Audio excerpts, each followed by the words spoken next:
Hello, everyone. Welcome to the this series of seminars hosted by Frontiers in Virtual Reality, called Fostering Inclusion and Social Interaction in XR. This webinar is called Binaural 3D Sound in VR Environments and presented by the European project Guest XR. As the consortium of Guest XR project, we feel right at home in this series, since Guest XR is exactly about fostering inclusion and reducing conflict in shared virtual environments where multiple people are present. And we do this through the use of artificial intelligence. Like any environment with multiple people, the shared environments also has their positive sides and negative sides, socially speaking. The idea of Guest XR is to use artificial intelligence to interact with people and hopefully tip the balance to the positive side, providing social cohesion and avoiding antisocial behavior. This is the second part of the series of seminars. If you have not attended to the first one, I recommend that you go and check the first webinar, also from Dr. Bernhard Spanlein of Virtual Bodyworks. So today's speaker is Dr. Joanna Luberecka. She obtained her bachelor's degree in University of Poznan in Poland. And then she has a master's degree in hearing technology and audiology from the University of Oldenburg, one of the leading centers in the world about hearing-related technologies. This is where she also did her PhD in the research group for auditory signal processing and hearing devices. She has worked on topics related to virtual acoustics, computational auditory scene analysis, and hearing aid signal processing, and where she published several research papers in these areas.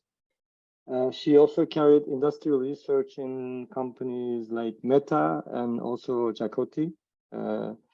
And in December 2022, she joined Eurecat. She took a role of researcher at our multimedia technology unit, working in the interaction of immersive audio, our specialty, and machine learning and hearing technology. Nowadays, she's interested in working on combining computational and experimental approaches and understand how the auditory system processes sound and use this knowledge to solve real-life problems of audio technology. This seminar is going to be recorded, as you can see in the chat, and it will be placed on YouTube for later on references if you want to watch it again. And at the very end, there will be an opportunity for questions. And if you look in the chat, you will also see the instructions about the questions. I would like to please welcome to Dr. Joanna Luberecka, and the floor is yours, Joanna. Okay. Thank you very much, Umut, for this nice introduction. And hello, everyone, to this webinar about binaural 3D sound in VR environments and about a little bit more. So like as Umut mentioned before, I recently joined the Eurecat audio technology team, when I'm really lucky to work with Umut and also with Enrique in this Guest XR project. That was also already introduced a little bit before. So in the next 45 minutes, my plan is to give you an overview of our role as audio technology team in this Guest XR project. And then I will introduce some recent methods for studying sound in XR. And I will say a few things about our current research project. And I also prepared a Unity tutorial, and the full version of that tutorial will be available on YouTube later for you to see. But this presentation will be interleaved with some excerpts from that tutorial. And please do not worry if you don't follow every step that I'm doing, because actually these are more, you should take it more as teasers that are supposed to help you to figure out if this is something interesting for you. And if it is, then you can check it out later after the presentation. And also some of these videos, they contain binaural audio. So if you have headphones like me now, the best option is with the cable. So if you have them, you can put them on. And I hope the binaural sound will be transmitted through the internet very well. So, okay. Let's go back for a moment to this Guest XR project. So Guest XR is a European project investigating various ways to support social interaction and inclusion in extended reality. So, of course, VR, XR, this technology is very impressive, but probably in VR, even more in real life, there is a risk of abusive behaviors, conflicts, or social exclusion. And very sadly, this intuition has been confirmed in several pretty disturbing reports about the usage of metaverse. And it is also sad because it especially affects groups of vulnerable groups of people like children or people with disabilities or certain social difficulties. And this is ironic also because these are the groups of people that could potentially benefit the most from these new technologies. So Guest XR tries to prevent this social exclusion in VR. But going back to the audio, you might wonder, what does audio processing have to do with social harmony? And I think it's actually impossible to talk about human communication or interaction without considering sound and hearing, so audio. And we all know speech is the main communication channel for humans, and its success very much depends on the quality of audio and intelligibility. And I'm sure every one of you has at least once participated in this nightmare online call where the audio quality was awful. I hope this is not the one of these calls, but the audio quality was awful. You didn't know who was speaking. Someone had forgotten to switch off their microphones, so you hear echoes and I don't know, barking dogs and spinning washing machines. So I'm sure you will agree with me that this is not ideal ground for showing being attentive and being able to be compassionate and engaging in a conversation with someone. So that's just a demonstration how poor audio quality or difficulties with hearing or speaking can interrupt or completely break down the conversation. And no wonder that social interaction suffers from that. So, of course, we can anticipate that in the near future, such nightmare online calls will be replaced by XR or VR. And these new technologies, certainly, they open new possibilities for communication. However, they also have their challenges. So, for example, I would like you to think for a moment about people with hearing difficulties. So they often avoid participating in social events because already reality or real life sounds more or less like this very difficult and unpleasant online call. So the question is if we can actually take into account those special needs when developing new technologies, and the dream goal or like the dream goal of our efforts here in Guest XR is that the extended reality would be suitable for every hearing profile. And that's a great motivation to look into. But going back a little bit to the current state and to our tasks as audio team in Guest XR, our task is to improve acoustic experience in XR or find ways to do that. And what we do is we try to combine or use our knowledge in spatial audio, machine learning, and also auditory perception and apply it in this context of enhanced social interaction. So in other ways, we try to find ways to manipulate audio so that eventually there's less conflict caused by lack of understanding or less social anxiety caused by some incomprehension between people. And before going into the details of these three branches, I think it's a good moment to play the first part of the tutorial where I'm going to show what are the basic ways to include audio in Unity.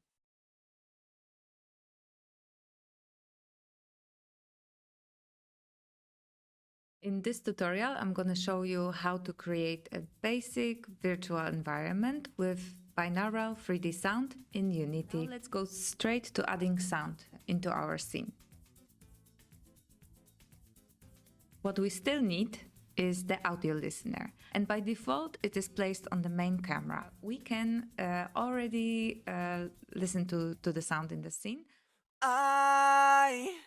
I don't care about anything. So let's try to do something a bit more fun and modify our audio with a script. Modify sound.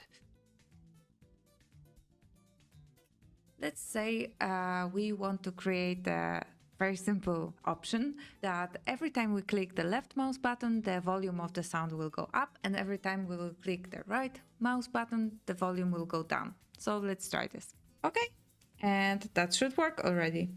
Okay, and it is also possible to create multiple scripts. I created before a script that will move our object on a circle. I don't care about it. I also have another which will change the pitch of the audio source depending on its position. I don't care about anything. Okay, so you get the idea. Unity scripting API, which I showed you, is very easy to use. And also Unity gives us a lot of very nice documentation with examples. But if you are interested in slightly more advanced ways to process audio, I prepared this list of important keywords that you should definitely check, and I will also send a link of another presentation I did about that topic.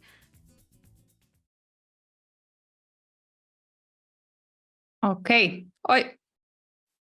So after this short break, let's go back to the big picture, and let's start with the spatial audio.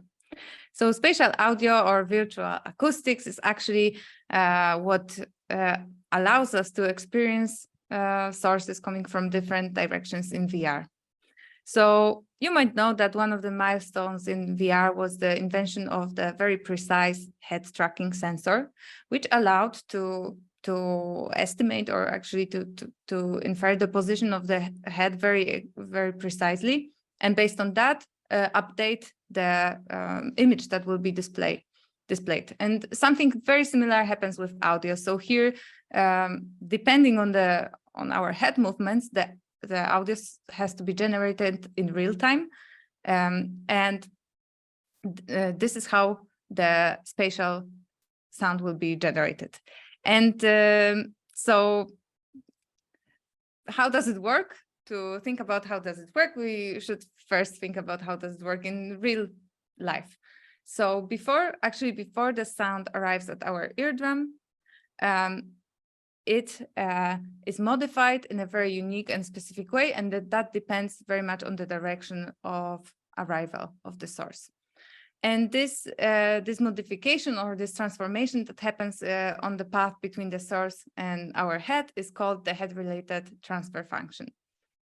And actually, this head-related transfer function or this modification can be recorded or can be measured. And it is done by recording the impulse response that is inside 2 ears. And actually, for that, we have some very useful, but also a little bit creepy looking equipment like this mannequin here. So it has 2 ears, and also it has the microphones inside the ears. So it can be plugged to our recording device and help us capture these impulse responses. So the idea here is that we can record the impulse response from many different directions.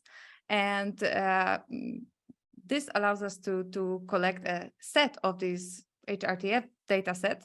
Usually it comes in the form of a file with the SOFA extension. So this type of file can be later used to simulate source coming from a certain direction. So assuming that we have this HRTF set recorded from different directions, it can be used to simulate the spatial sound. And the way it's done is that based on the head tracking, like I said before, based on the head tracking, we can know what is the relative position between the sound source and the listener. And of course, from that, we know the direction of arrival of the source.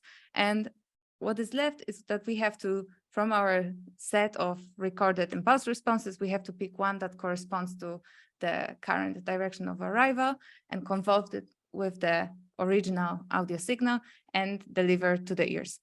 And this recipe sounds relatively easy, but actually it has to be done in an instance of a second, because we have to allow for moving the sources and exploring the virtual environment in real time. So doing that in the most optimal way is its own research field, but we can appreciate the spatial audio as users.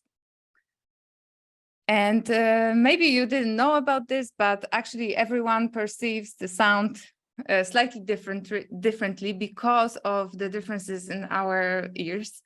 So in fact, if we wanted to be very precise or simulate the spatial sound in a very precise way, we would have to record this HRTF set for every couple of years.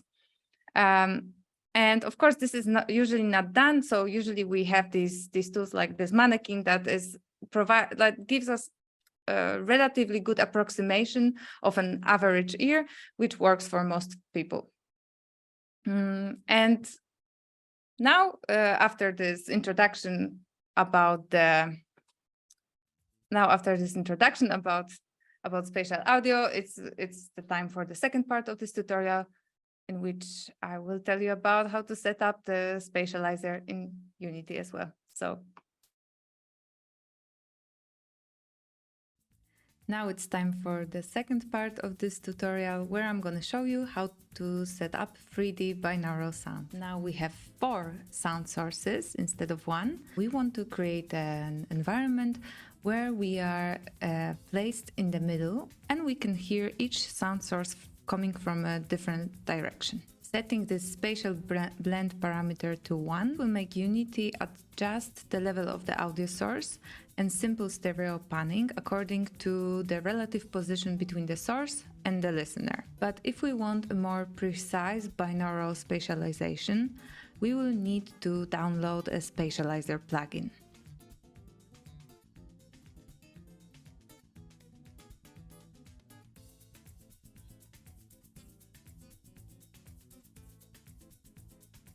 Here we can decide if we want to spatialize the sound source or not. For Steam Audio, we have the possibility to attach the Steam Audio Source component on every audio source in the Steam. And here we can see a number of parameters which can be adjusted.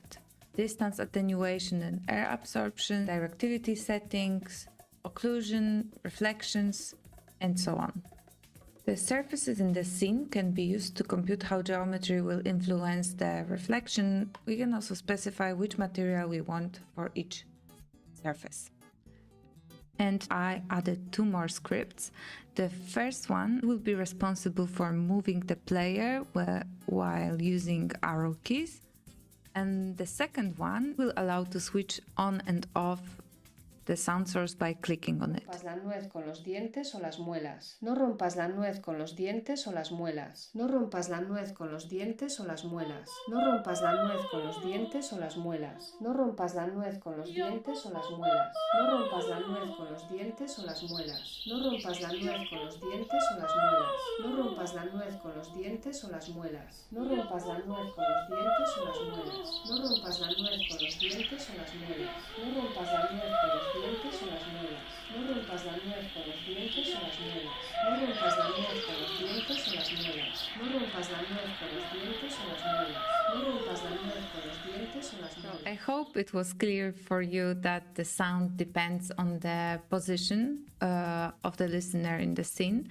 And the reason why the directional sound is so realistic is that the spatializer plugin uses the HRTF database, which I mentioned before in my presentation.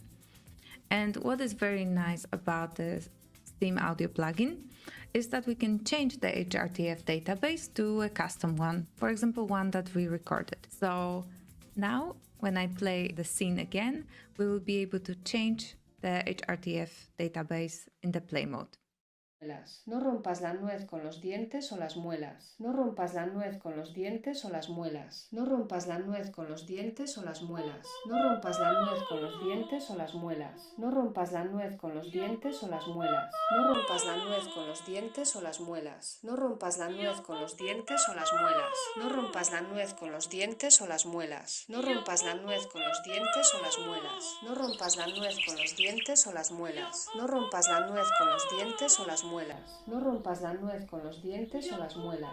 No rompas la nuez. This basic setup for binaural audio in Unity is all I can share with you today. But you should know that Steam Audio and other spatializer plugins allow usually for many more functionalities, like adding room geometry and simulating how the sound reflects from the surfaces, also modeling occlusion by solid objects placed in the room. Sometimes we can add material properties or spatialized sources added in ambisonics format.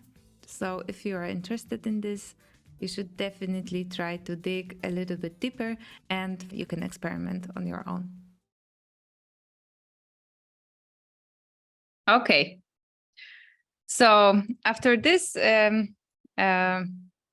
explanation of spatial audio, it's time for the next branch, which doesn't really require much introduction. So we all have heard many times how machine learning or deep learning or artificial intelligence has introduced a true revolution that has leaked into every area of life. And similarly here in audio technology also benefited a lot from these advances in artificial intelligence. So thinking about a little bit about the evolution of these approaches, back in the days, the main tasks solved by AI was to extract some higher level information from the acoustic signal. So think about, for example, speech recognition or sound event classification, or actually any type of classification, maybe room parameter estimation or source localization. So all these approaches, they take at the inputs the acoustic signal, and at the output they give us some compact description of some properties of sound. And further advances allowed for something slightly more complex. They allowed to modify the acoustic signal in a desired way. So here, for example, we have denoising, voice conversion, speech separation, or changing room acoustics, which I will go back to a little bit later. So all these approaches, on the other hand, they take acoustic signal at the input, and they also give acoustic signal or modified one at the output. And finally, the recent years of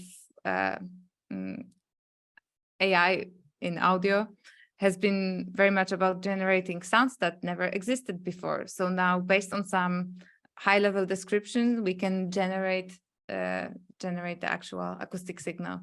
And I'm sure you have seen has been a huge boom in approaches that allow for text-to-speech synthesis, but also music generation. And the most recent ones that look more or less like a ChatGPT version for audio, where you can actually type any text or any description of the audio signal, and that machine gives you back the audio.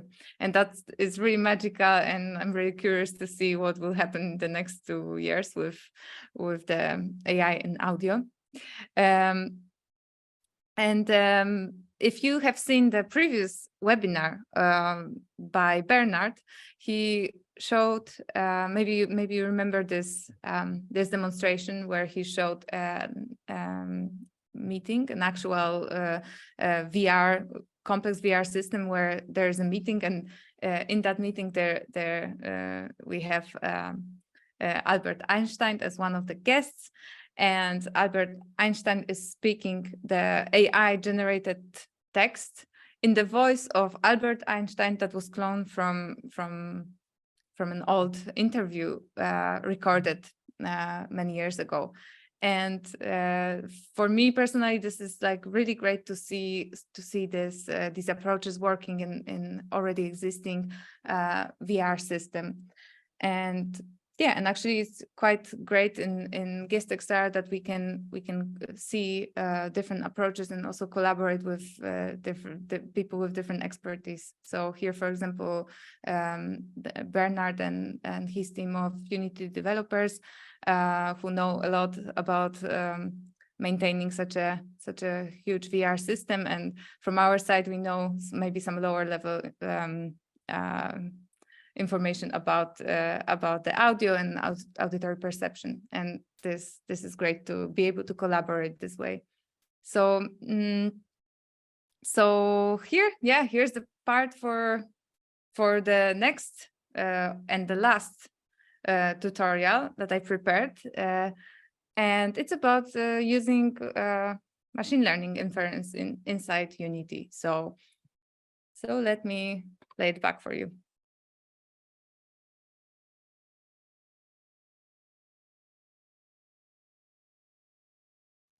In this last part of the tutorial, I want to show you a simple way to employ machine learning in our Unity project. And there is a super useful Unity package called Barracuda, which allows us to import and use pre-trained models inside the virtual scene. Okay, so I downloaded this YAMNet model and I have it in my resources folder.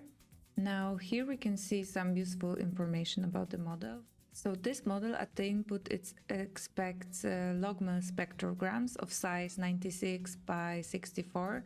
So we have 96 time frames and 64 mel frequency channels.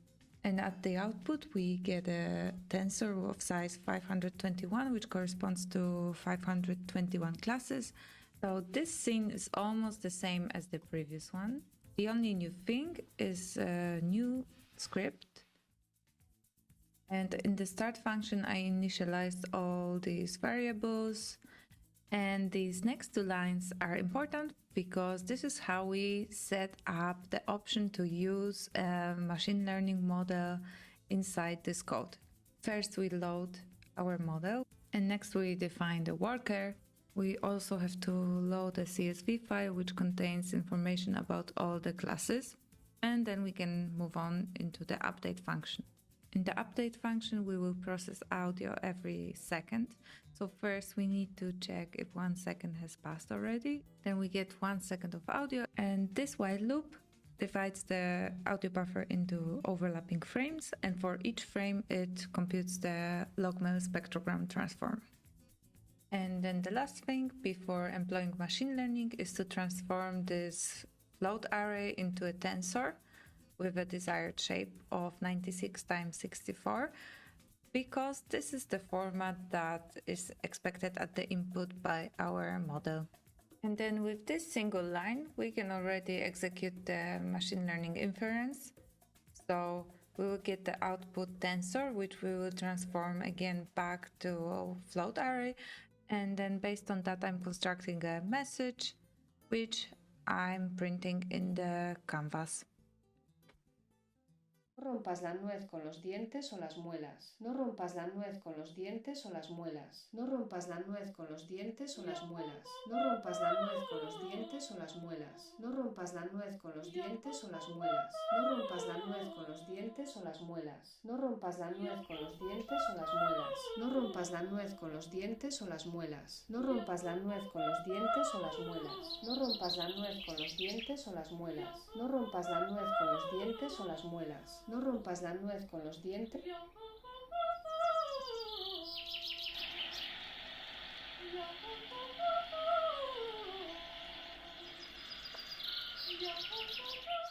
So you could see that the YAMNet model was maybe not perfect, but it was more or less right about the class of each audio source. And before the end, I wanted to show you one more interesting option, because we can perform the exact same computation on the signal captured by the listener.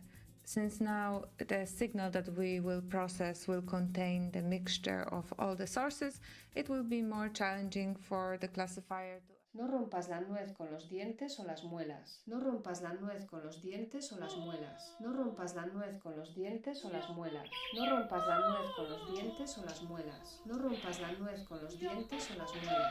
No rompas la nuez con los dientes o las muelas. No rompas la nuez con los dientes o las muelas.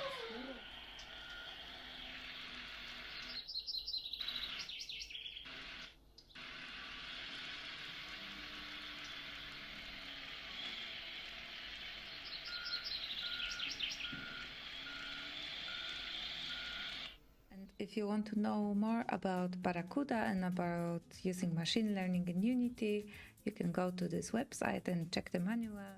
So we reached the end of this tutorial, and I hope you had a little bit of fun and that you learned something, and see you back in the webinar.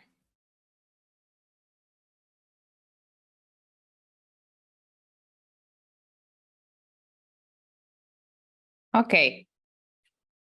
So, now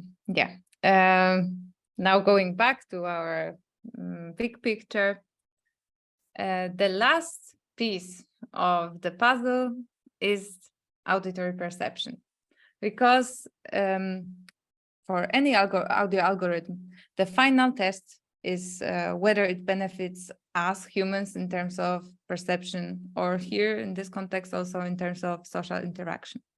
So we have to know whether, for example, a certain algorithm influences the localization or speech understanding or listening effort and all those types of perceptual measures.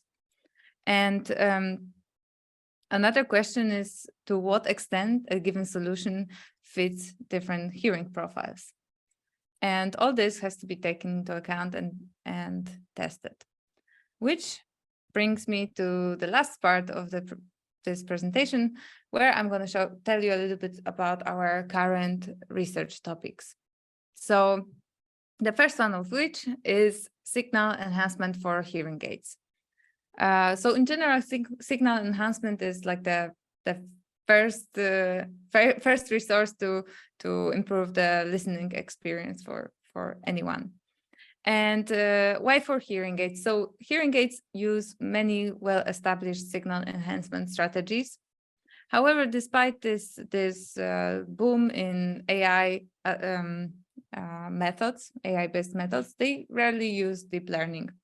And the main reason for that is that they have limited computational resources. So in a hearing aid, everything has to happen in this like very small device, and which has a battery. So that's definitely a constraint. And XR, with its more powerful devices like the head-mounted displays, now opens the possibility to think about more complex denoising methods used by hearing aid users. So in this research project, we compared the conventional hearing aid-based enhancement with the DNN-based enhancement in hearing aids, with the idea in mind that we can quantify the potential of these DNN-based approaches for hearing aid users, and also to test whether these algorithms that are typically designed for normal hearing people can also be used for people with hearing impairments. And here, yeah, I placed also the picture of Enrique because it's a part of his PhD work, and he did a lot of great work here. So it's a small acknowledgement. But in this project, we picked one state-of-the-art DNN-based speech enhancement model, and we trained that model using data that we generated that corresponded to realistic acoustic conditions. And then we recorded, we created actually this pretty complex recording setup, and we recorded how hearing aids process different complex acoustic scenes. And as a last step, we compared how this hearing aid processing with the DNN-based processing, and we used for objective metrics for that. So that you can imagine the difference, I prepared some sound examples. So this is one of the input signals that we use. So one of the situations. Hoy en día el pollo es un plato común. Cuantas más cosas quiere, menos logra. La chica nueva vino ayer a la tarde. Okay, and now how conventional hearing aid processes this sound. Hoy en día el pollo es un plato común. Cuantas más cosas quiere, menos logra. La chica nueva vino ayer a la tarde. El pastel. Okay, and now what is the extreme case for the DNN-based enhancement? Hoy en día el pollo es un plato común. Cuantas más cosas quiere, menos logra. La chica nueva vino ayer a la tarde. Okay, so what could we hear? So, so first we could hear the input signal that was speech in a non-stationary noise representing typical complex acoustic scene. And then we could hear the second example contained conventional hearing aid denoising. And what we could hear is that this adaptive processing that typical hearing aids use is trying to find an anchor within the signal, but it's actually having a really hard time because, in fact, there are different non-stationary noises coming from different directions. So basically, this hearing aid algorithm doesn't know what to focus on. And then we could hear the DNN-based enhancement that was where we could hear that the signal was completely denoised, but of course there were new distortions added. And so we can already sense some trade-off here. Because on one hand, the objective metrics that we used for the comparison told us that the DNN achieves a better signal-to-noise ratio and also higher speech intelligibility index. So that definitely means that there is some potential to improve hearing aid processing or hearing aid enhancement. However, we still have to perform more perceptual tests to know how hearing aid users react to such a completely denoised and maybe distorted version. How do they hear these distortions, or do they prefer less denoising to preserve some spatial awareness? So these are all the questions that we plan to answer in the next perceptual test. So the next, sorry. The next research topic that we are currently working on is related to spatial coherence between audio sources. So if you imagine a typical meeting in VR where people log in from different remote locations, the visual scene is very coherent, but what happens with the audio? So actually the speech signals that are driving these avatars can be recorded in completely different acoustic spaces. And so eventually this creates a very incoherent acoustic space and might be difficult to listen. Maybe even the speech intelligibility could suffer from that, or definitely the listening effort. So to prevent that, or to solve that, we would have to modify the audio recorded in arbitrary acoustic space so that it matches the desired room acoustic properties. And a conventional way to solve this problem would be to use dereverberation techniques and then apply new spatial properties, new spatial acoustic properties as a part of the simulation, similarly to what I showed you in this previous tutorial. But now this problem, or actually the keyword here is acoustic matching. So this acoustic matching problem can be also framed as a audio neural style transfer problem. So maybe you are familiar with these examples of images in the neural style transfer in the visual domain, so that we have image defining the content that we want to preserve, and we have a second image which defines the style that we like, and at the output we get our original image but in a new style. And here we have something very similar but in the audio domain. So we have one source which defines the content, so the speech that we want to preserve. And we have a second source or second signal that defines the, maybe it's also speech, but we don't care about speech. We just want this second signal to be the source of information about the acoustic space, our desired acoustic space.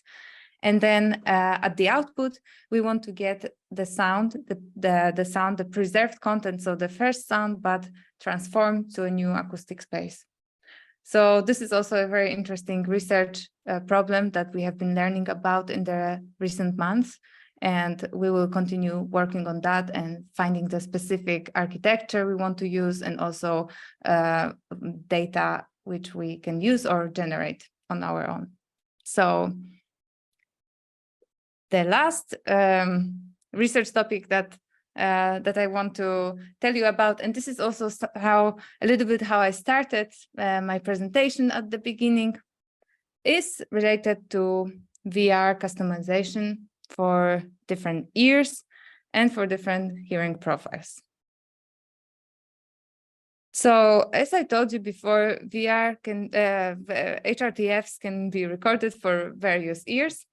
For example, for ears with hearing aids.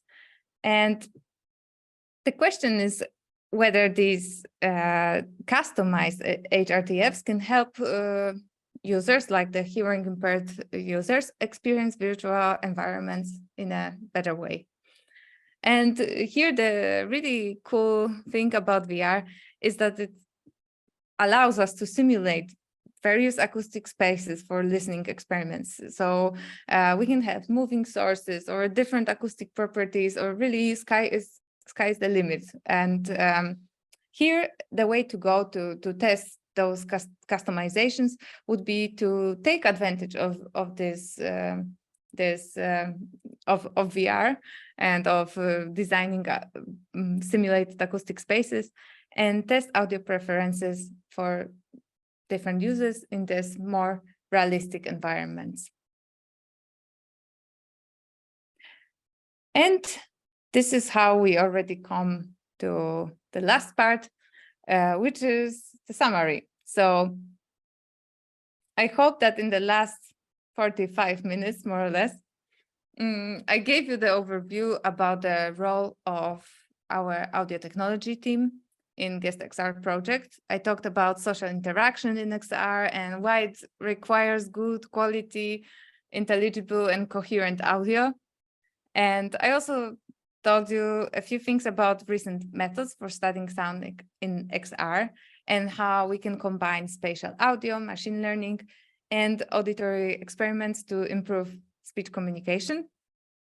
And I also presented our current research projects, which include speech signal enhancement, HRTF customization, and acoustic matching. And regarding the tutorial, this is a link where if you figured out on the course of this presentation that this is something that you are interested in, yeah, please check it out and give me a comment. I'm really curious to hear what you think about it. Okay, and with this, I want to thank you very much. And you can contact me or any member of our audio technology team. And yeah, also I'm really happy to answer any questions that you might have. Okay. Thank you for this great presentation, Joanna. This was as we know, the second installment of our 4-part seminars.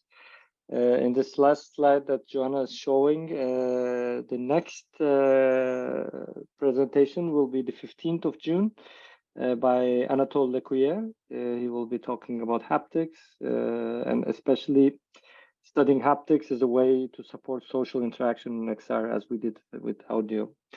And the last installment would be the 22nd of June. And it will be given by Amber Maimon and Ido Wald of Reichman University. And they will be talking about use of multisensory features to improve accessibility to VR environments. And all of these webinars will be also accessible online afterwards. So we would like to hopefully see you in these future seminars. And thanks again for Joanna and the organizers for putting this meeting together. And we would like to now, you have a Q&A. There's already a first question. I was just going to mention that you can ask your questions. So Jason Ortiz asking, how expensive computationally is to use specializers in Unity? Is there any reason to not just always include it? Is asking Jason. Yeah, so I think that question also depends on what is the use. I know that the computational complexity is very much dependent on the amount of sources that you have in your virtual scene. So, for example, if you want to spatialize 1,000 different sources, then that definitely would would be problematic. But if it's just a few sources, I didn't have problems to spatialize the sources. But so yeah, I think for just a few numbers, if you, for example, are creating a simple game where you want just a few sources to have this like very precise spatialization, I think that's a good way to go. Also, if you do not need this very precise HRTF-based spatialization, you can use a simpler method, which basically just adjusts the level of the signal and also adjusts the balance between two ears, and that's much more simpler than applying convolutions in with HRT, like with head-related impulse responses. Yeah, so I hope that answers the question a little bit. And there's also another question in the chat from Ion Sways. Please, I hope I correctly spelled your name. Regarding the quality of speech after denoising, one method of evaluating quality is to run the result through a speech understanding system to check its performance. Have you tried that? And if that works, why not resynthesize speech from that result rather than giving the noise-reduced signal to the listener?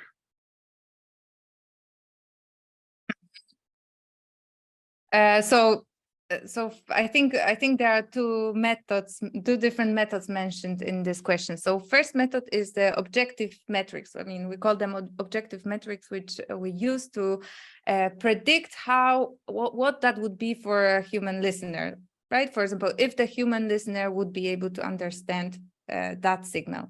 And this, yes, we run. So, and this showed us that, for example, this denoised and distorted version is still very much intelligible. So that's the first measure. But second thing that I think what you are referring to is more like a speech recognition system that could basically recognize the words, and then using then text-to-speech synthesis, which I was also mentioning in my presentation, that recently there's a big boom of that. We could resynthesize this speech to the listener. And I think in general, I think it's a great idea. And I think at some point even the hearing aid processing and just in general denoising will go more into that direction, instead of improving the signal, kind of resynthesizing it in a better way. So so I think that's a good idea.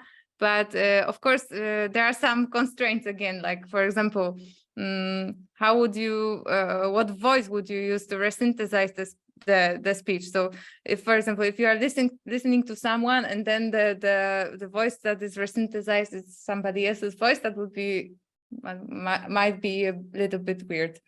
So, so yeah, I think there are many different questions here, but yeah. Interesting idea. Okay, François Bergeron has a question, which is, VR and immersive system has historically been not that convincing in spatial audio simulation. While they can give some special impression and good left-right localization, they are quite poor in front-rear localization. Any idea how this can be solved? In front rear localization. Well, I have to mention that humans are also pretty poor, like the human abilities to detect between front and back. So there's a term called front-back confusions that we also, as humans, we do it. So the question is to what extent this is really required. And of course, I mean, it's a very different story to create spatial impression of sound for a game when a person is not really like directly listening to the signal. It's like an addition, and that's a different story if we, for example, want to make perceptual test. But I will read the question again. But I think so. Okay, so here with this, you might be also referring to this basic specialization where we only have like either a very simple head of the model, or the simple model of the head, or just the adjustment of the level of the signal and stereo panning to create spatial direction. Of course, this will not create the front-back impressions, but this HRTF data, it will. And I hope it was actually, you could actually hear it at least a little bit in the simulation. So I think these spatializer plugins are pretty good at that. Yeah. Thank you, Joanna. I would like to also add to this, there is spatial audio up to this point has been done without head tracking most of the time because lack of technology. Because normally head tracking helps people to very fast figure out if the source is coming from front or back, just moving their heads. And also the HRTF personalization, that hearing through your own ears, usually helps solve this problem. And there's also other European Union projects, and there's also a lot of researchers working on fast personalization of HRTFs, so that this would also help resolving this problem in the near future, we hope. I hope that answers your question, Francois. And Pedro Lopez is asking, do they consider events, for example, in theaters, as XR experiences? I don't know who is they, but I think XR is mostly related to, I mean, at least in this presentation, I was making the presentation thinking about the either virtual reality or augmented reality, and this is something I had in mind. But of course, there are also a lot of different, or the whole field of research of spatial audio reproduction with like loudspeakers, and this is also a completely different story, but we can also generate the impression of moving sources using many loudspeakers, and that's something in the direction of theaters, yeah, and using this technology for maybe more artistic applications. So I don't know if that answers the question, but yeah.